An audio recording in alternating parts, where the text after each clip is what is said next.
বিশ্বের সবচেয়ে ছোট দেশ, তবুও সবাই কেন ভয় পায়?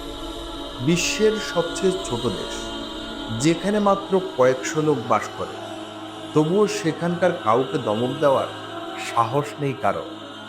এই দেশের নাম ভ্যাটিকান সিটি। আয়তনে মাত্র 0.49 বর্গ কিলোমিটার, বাংলাদেশের একটি গ্রামের চেয়ে ছোট। কিন্তু এখানে বাস করেন এমন একজন ব্যক্তি যার এক কথায় যুদ্ধ বন্ধ হয়ে যেতে পারে। হ্যাঁ, ঠিক শুনেছে, এই দেশের প্রধান হচ্ছেন পোপ, যিনি পৃথিবীর 1.3 বিলিয়ন ক্যাথলিক খ্রিস্টানদের ধর্মীয় নেতা। রাজনৈতিক প্রভাব এতটাই যে অনেক দেশের প্রেসিডেন্টরাও তাকে সম্মান জানিয়ে সামনে মাথা নিচ করে। একটা দেশ ছোট হলেই দুর্বল হয় না, এটাই তার প্রমাণ।